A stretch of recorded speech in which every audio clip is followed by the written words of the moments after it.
ये आकाशवाणी रायपुर है। प्रादेशिक समाचार बुलेटिन के साथ मैं शशिकांत यादव।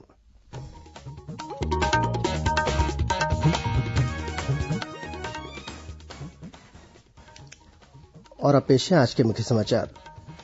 प्रधानमंत्री नरेंद्र मोदी ने डिजिटल माध्यम से प्रधानमंत्री मत्स्य संपदा योजना का शुभारंभ किया। ई गोपाला ऐप का भी किया उद्घाटन। केंद्रीय स्वास्थ्य मंत्रालय ने राज्यों से कहा है कि वे रैपिड एंटीजन टेस्ट में निगेटिव पाए जाने वाले मामलों की अनिवार्य रूप से आरटीपीसीआर के जरिए फिर से जांच करें। छत्तीसगढ़ में अब तक 24,000 से अधिक मरीज कोरोना संक्रमण से मुक्त हो चुके हैं और अगले 24 घंटों के दौरान प्रदेश में 1-2 स्थानों पर आकाशीय बिजली गिरने और भारी बारिश की संभावना। अब समाचार विस्तार से। प्रधानमंत्री नरेंद्र मोदी ने आज डिजिटल माध्यम से प्रधानमंत्री मत्स्य संपदा योजना का उद्घाटन किया। इसका उद्देश्य मत्स्य पालन, मत्स्य बीज में व्यापक बेहतरी, संबंधित बाजार और सूचना पोर्टल की व्यवस्था करना है। उन्होंने ई गोपाला ऐप की भी शुरुआत की। इस ऐप को किसान सीधे तौर पर इस्तेमाल कर सकते हैं। इस मौके पर प्रधानमंत्री ने कहा कि इन सभी योजनाओं के शुरू करने का उद्देश्य 21वीं शताब्दी के भारत के सभी गांवों को ऊर्जा और आत्मनिर्भरता के क्षेत्र में और मजबूत बनाना है। जितनी भी ये योजनाएं शुरू हुई है उनके पीछे की सोच ही यही है कि हमारे गांव 21वीं सदी के भारत आत्मनिर्भर भारत की ताकत बने, ऊर्जा बने। कोशिश ये है कि अब इस सदी में ब्लू रिवॉल्यूशन यानी मछली पालन से जुड़े काम, व्हाइट रिवॉल्यूशन यानी डेयरी से जुड़े काम, स्वीट रिवॉल्यूशन यानी शहद उत्पादन से जुड़े काम हमारे गांवों को और समृद्ध और सशक्त करें। प्रधानमंत्री ने कहा कि इन सुविधाओं के माध्यम से मत्स्य उत्पादन के क्षेत्र को नए आधार, आधुनिक साजो सामान और नए बाजार मिलेंगे। उन्होंने कहा कि देश के सभी भागों में मछली के व्यापार को ध्यान में रखते हुए पहली बार इस तरह की एक बड़ी योजना तैयार की गई है। श्री मोदी ने कहा कि ई गोपाला ऐप एक डिजिटल माध्यम होगा जिससे मवेशी मालिक आधुनिक मवेशियों का चुनाव कर सकेंगे। इस ऐप से मवेशी मालिकों को उत्पादकता, स्वास्थ्य और चारा से संबंधित सभी सूचनाएं उपलब्ध होंगी। केंद्रीय स्वास्थ्य मंत्रालय ने राज्यों और केंद्र शासित प्रदेशों से आग्रह किया है कि वे रैपिड एंटीजन टेस्ट में निगेटिव पाए जाने वाले कोरोना लक्षण वाले सभी मामलों की अनिवार्य रूप से आरटीपीसीआर के जरिए फिर से जांच करें। मंत्रालय ने पाया है कि कुछ बड़े राज्यों में रैपिड एंटीजन टेस्ट में निगेटिव पाए जाने वाले कोरोना लक्षण वाले मामलों की आरटीपीसीआर जांच नहीं की जा रही है। स्वास्थ्य मंत्रालय के बयान में कहा गया है कि यह सुनिश्चित करना आवश्यक है कि कोरोना लक्षण वाले नेगेटिव मामलों की अनिवार्य रूप से जांच हो ताकि उनके संपर्क में आने वालों में संक्रमण न फैल सके। इधर छत्तीसगढ़ में कोरोना संक्रमण से बचाव के लिए मंत्रालय और विभागाध्यक्ष कार्यालय में भी विशेष पहल की जा रही है। इसके तहत अब मंत्रालय और विभागाध्यक्ष कार्यालयों में सैनिटाइजेशन, स्वास्थ्य परीक्षण और उपस्थिति के लिए रोस्टर तैयार किया जाएगा। कल से आगामी रविवार तक मंत्रालय और विभागाध्यक्ष कार्यालय को पूर्ण रूप से सैनिटाइज किया जाएगा। वहीं साप्ताहिक रोस्टर में अधिकतम 1/3 कर्मचारी और अधिकारी की ड्यूटी लगाई जाएगी। इसके अलावा हर सप्ताह सोमवार, मंगलवार और बुधवार को स्वास्थ्य परीक्षण शिविर का भी आयोजन किया जाएगा। साथ ही मंत्रालय आने जाने के लिए बसों की संख्या में वृद्धि की जाएगी। उधर बिलासपुर जिले के रतनपुर में कोरोना संक्रमण से बचाव के लिए व्यापारिक संगठनों ने 7 दिनों का स्वतः स्फूर्त बंद घोषित किया है। आज से शुरू हुए इस बंद के दौरान डेली नीड्स और किराना दुकानों को छोड़कर शहर के सभी व्यावसायिक प्रतिष्ठान और दुकानें बंद रहेंगी। इसी तरह केशकाल के बाद अब जिला मुख्यालय कोंडागांव में भी आज रात से आगामी 5 दिनों के लिए लॉकडाउन घोषित किया गया है। आदेश के अनुसार दवा दुकान, पेट्रोल पंप, बस स्टैंड के होटल और राष्ट्रीय राजमार्ग के किनारे स्थित ढाबों को इस लॉकडाउन से मुक्त रखा गया है। वहीं दूध की दुकानें सुबह 6 से 7 बजे तक 1 घंटे के लिए और सब्जी दुकानें दोपहर 2 बजे तक खुली रहेंगी। वहीं राजनांदगांव के डोंगरगढ़ शहरी क्षेत्र को कंटेनमेंट घोषित किया गया है। इसके तहत कल शाम 7 बजे से 19 सितंबर सुबह 7 बजे तक डोंगरगढ़ के सभी व्यावसायिक संस्थान बंद रहेंगे। इस प्रतिबंध से अस्पताल, दवाई दुकान, बैंक, मीडिया और अति आवश्यक सेवाओं को मुक्त रखा गया है। इस दौरान फल और सब्जी की दुकानें भी बंद रहेंगी। फल और सब्जी के विक्रेता इस अवधि के दौरान होम डिलीवरी या फेरी लगाकर विक्रय कर सकेंगे। इधर राजनांदगांव के उदयाचल भवन में जन सहयोग से कोविड केयर सेंटर की शुरुआत की गई है। इस सेंटर में मरीजों को निजी अस्पतालों की तरह सुविधाएं उपलब्ध कराई जा रही हैं। उधर महासमुंद जिला चिकित्सालय में कोविड अस्पताल शुरू हो गया है। इस सेंटर में लक्षण वाले गंभीर मरीजों के लिए 28 बिस्तरों पर ऑक्सीजन आपूर्ति की व्यवस्था की गई है। साथ ही आईसीयू के 6 बेड और सांस लेने में तकलीफ वाले मरीजों के लिए 22 बिस्तर सुरक्षित रखे गए हैं।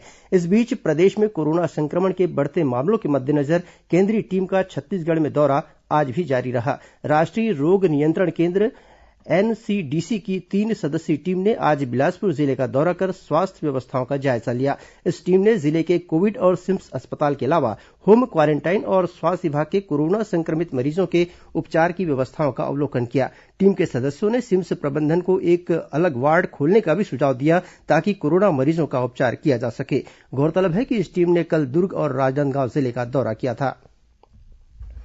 प्रदेश में कोरोना संक्रमित मरीजों की संख्या बढ़ने का सिलसिला जारी है। दुर्ग जिले में आज शाम तक 80 नए कोरोना संक्रमित मरीजों की पुष्टि हुई है। इनमें पाटन तहसील के बेल्हारी गांव से एक ही परिवार के 7 सदस्य संक्रमित पाए गए हैं। वहीं कल दुर्ग जिले में 295 नए कोरोना संक्रमितों की पहचान की गई थी। इनमें दुर्ग केंद्रीय जेल के 50 कैदी भी शामिल हैं। वहीं भिलाई इस्पात संयंत्र के एक चिकित्सक और 22 कर्मी कोरोना संक्रमित मिले थे। इधर रायपुर में आयकर विभाग की अन्वेषण शाखा के प्रमुख निदेशक आलोक जौहरी की कोरोना संक्रमण से उपचार के दौरान आज एक निजी अस्पताल में मौत हो गई। श्री जौहरी भारतीय राजस्व सेवा के 1988 बैच के अधिकारी थे। वहीं बेमेतरा के पत्रकार मोहम्मद अकबर की भी दुर्ग में उपचार के दौरान कोरोना संक्रमण से मौत हो गई। प्रदेश में कल 2564 नए कोरोना संक्रमित मरीजों की पहचान की गई। इनमें राजधानी रायपुर से 869 मरीज शामिल हैं। वहीं कल 13 लोगों की कोरोना संक्रमण से मौत हो गई।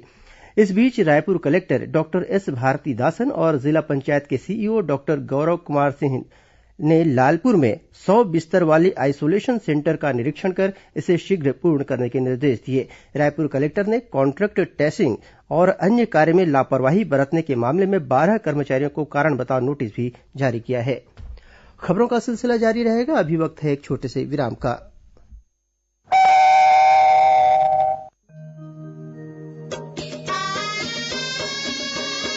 आपकी बात माननीय मुख्यमंत्री भूपेश बघेल के साथ सुनिए लोकवाणी की 10वीं कड़ी 13 सितंबर को सुबह 10:30 बजे से। लोकवाणी में इस बार समावेशी विकास आपकी आस विषय पर बात होगी। छत्तीसगढ़ के सभी आकाशवाणी केंद्रों, एफएम रेडियो एवं क्षेत्रीय समाचार चैनलों पर जनसंपर्क विभाग छत्तीसगढ़ शासन द्वारा प्रसारित।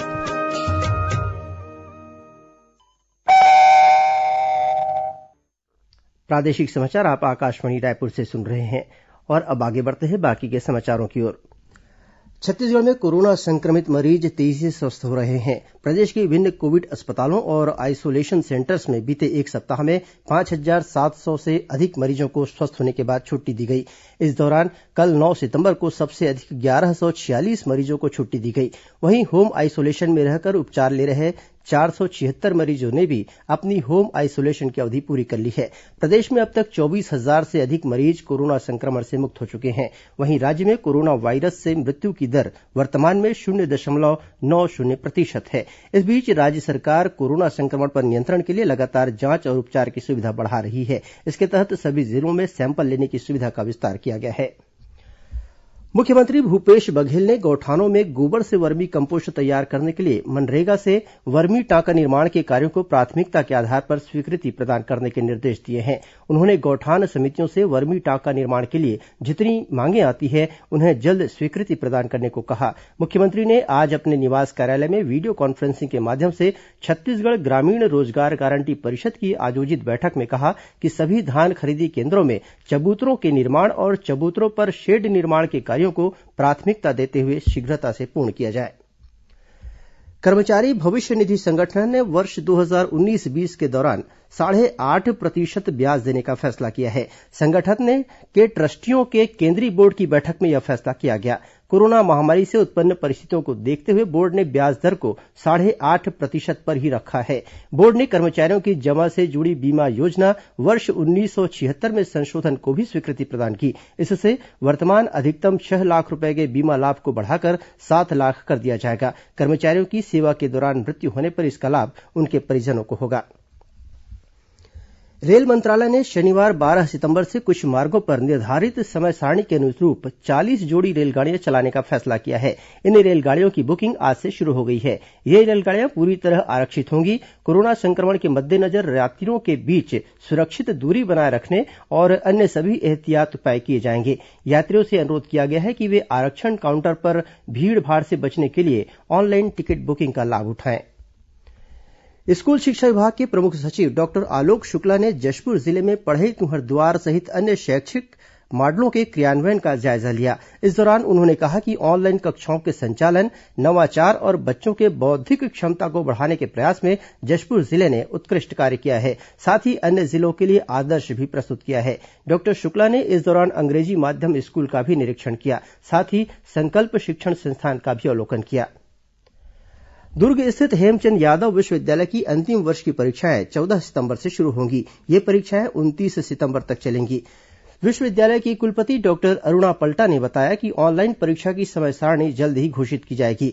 कुलसचिव डॉक्टर सीएल देवांगन ने बताया कि विश्वविद्यालय की अंतिम वर्ष की परीक्षा में करीब 34,000 नियमित छात्र और करीब 74,000 स्वाध्यायी छात्र शामिल होंगे।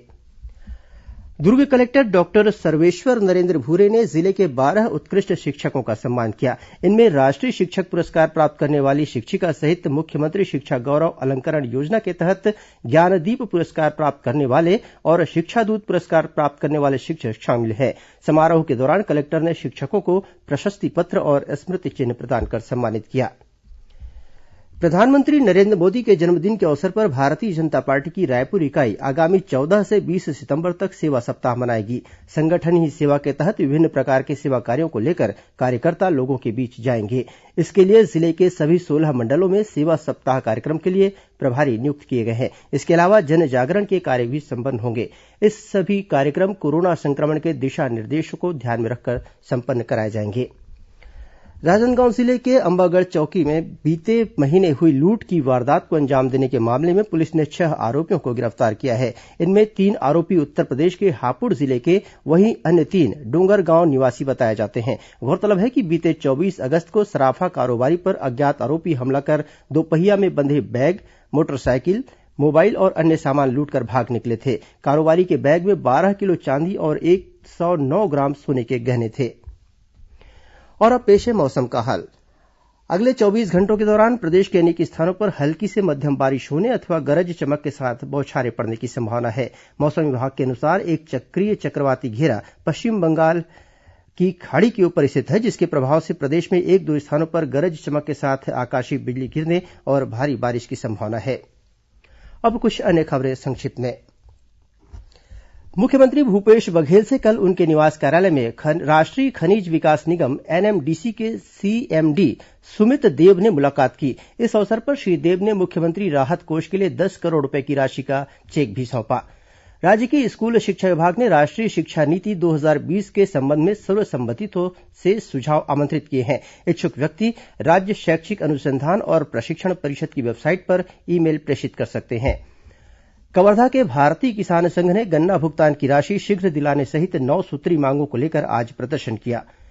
महासमुंद जिले की कोमाखान थाने की पुलिस ने 9 क्विंटल गांजे के साथ 2 आरोपियों को गिरफ्तार किया है। वहीं इसी जिले की पुलिस ने सिंघोड़ा के पास 3 व्यक्तियों के पास से 3 किलो सोना सहित नकद बरामद किया है। और धमतरी जिले की अर्जुनी थाना पुलिस ने 2 व्यक्तियों के पास से 12 किलो गांजा जब्त किया। अंत में मुख्य समाचार एक बार फिर। प्रधानमंत्री नरेंद्र मोदी ने डिजिटल माध्यम से प्रधानमंत्री मत्स्य संपदा योजना का शुभारंभ किया। ई गोपाला ऐप का भी किया उद्घाटन। केंद्रीय स्वास्थ्य मंत्रालय ने राज्यों से कहा है कि वे रैपिड एंटीजन टेस्ट में निगेटिव पाए जाने वाले मामलों की अनिवार्य रूप से आरटीपीसीआर के जरिए फिर से जांच करें।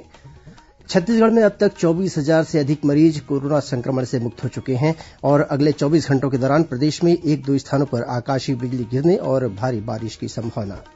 इसी के साथ प्रादेशिक समाचार बुलेटिन समाप्त हुआ। नमस्कार।